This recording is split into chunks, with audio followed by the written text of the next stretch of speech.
পরিস্থিতি এমন পর্যায়ে চলে যাচ্ছে যে এখন সম্ভবত সাংবাদিক ইলিয়াস পিনাকি তারা মিলে একটা নতুন সরকার বাংলাদেশে বা রাজনৈতিক দল। বাংলাদেশ ব্যাংকের রিজার্ভ বাড়ছে, সরকার যথেষ্ট বাহবাও পাচ্ছে, কারণ দেশের অর্থনীতি বাড়ার জন্য সুখবর এটা। বাংলাদেশের রাজনীতি দ্রুত বদলাচ্ছে, ক্রমে জটিল থেকে জটিলতর হচ্ছে। গোলকধাঁধা আধিপত্য বিস্তারকে কেন্দ্র করে নরসিংদীর দুর্গম চরাঞ্চল আলোকবালিতে নিষিদ্ধ আওয়ামী লীগ ও বিএনপির সমর্থকদের মধ্যে সংঘর্ষ হয়েছে।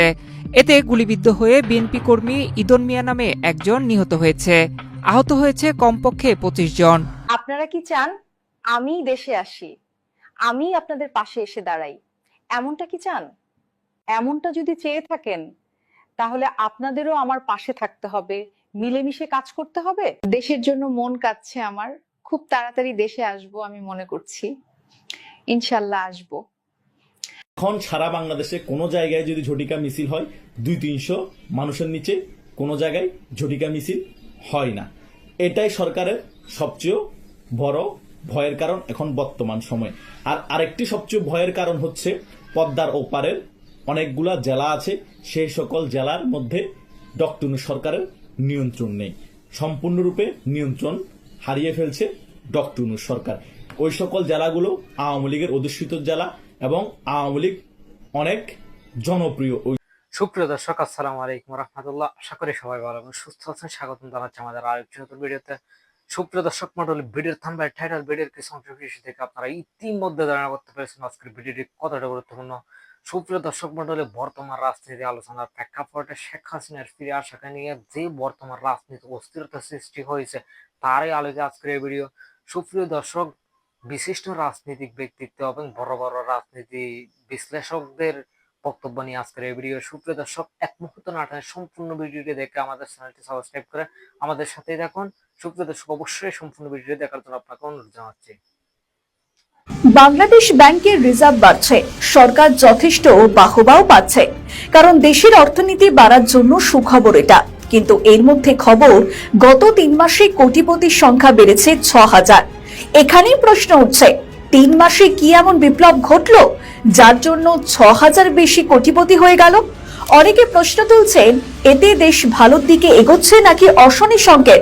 কারণ বাংলাদেশের বহু মানুষ এখন খেতেই পাচ্ছে না, যেভাবে দ্রব্যমূল্যের বৃদ্ধি একেবারে হু হু করে বাড়ছে। আর সেই জায়গায় এইভাবে হু হু করে বাড়ছে কোটিপতির সংখ্যা, প্রশ্ন তো উঠছেই।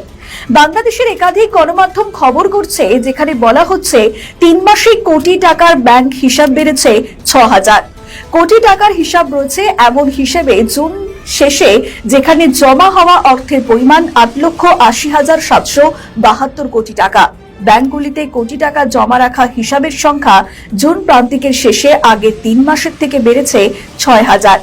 একদিকে মাস শেষে সব হিসেব মিলিয়ে মোট আমানত ছিল 19,23,504 কোটি টাকা। জুন শেষে তা দাঁড়িয়েছে 19,96,583 কোটি টাকায়। 3 মাসে আমানত বেড়েছে প্রায় 73,075 কোটি টাকা। এই সময়ের মধ্যে দেশে ব্যাংক হিসাবের মোট সংখ্যা 16,57,68,000। 821টি থেকে বেড়ে হয়েছে 16,90,02,671টি, অর্থাৎ নতুনভাবে প্রায় 32,95,000 ব্যাংক হিসাব খোলা হয়েছে। একই সময়ে ব্যাংক খাতে আমানতের পরিমাণও বেড়েছে, অর্থাৎ 3 মাসে কোটিপতি হিসাবগুলিতে জমা বেড়েছে প্রায় 97,119 কোটি টাকা। আর সেই টাকা কোথা থেকে এলো, এখন সেটাই সব থেকে বড় প্রশ্ন। অনেকে আবার এটার সঙ্গে চাঁদাবাজির মিল খোঁজার চেষ্টা করছেন, কারণ গত কয়েক মাসে দেশে যেভাবে চাঁদাবাজি বেড়েছে তাতে অনেকে বলছেন দিনে স্লোগান এবং রাতে চাঁদাবাজির ঘটনা, আর সেটার প্রতিফলন ব্যাংকে লক্ষ্য করা যাচ্ছে। এই 6000 ব্যক্তি কারা? তাদের আয়ের উৎসই বা কি? এই টাকা যদি চাঁদাবাজির মাধ্যমে আসে তবে ব্যবস্থা নেওয়া উচিত সরকারের। তবে সারা দেশে এই আলোচনা চলছে, যেখানে বলা হচ্ছে গত 3 মাসে যেভাবে চাঁদাবাজির অভয়ারণ্য তৈরি হয়েছে বাংলাদেশে, তাতে একদম স্পষ্ট হয়ে গেল বাংলাদেশ ব্যাংকের এই পরিসংখ্যান। অর্থনীতিবিদদের মতে ব্যাংক খাতে কোটিপতি হিসাব বাড়ার বিষয়টি দেশের অর্থনীতির জন্য ইতিবাচক দিক অবশ্যই। এটা ব্যবসা বাণিজ্যে টাকার প্রবাহ এবং জনগণের আমানত রাখার সক্ষমতা বৃদ্ধিকে নির্দেশ করে। তবে সেই টাকা কিভাবে আসছে, কোনো অসৎ পথে আসছে কিনা সেটা খতিয়ে দেখা উচিত প্রশাসনের। আর কারণ বাংলাদেশে অন্তর্বর্তীকালীন সরকারে থাকা উপদেষ্টাদের বিরুদ্ধে একাধিক দুর্নীতির অভিযোগ উঠছে।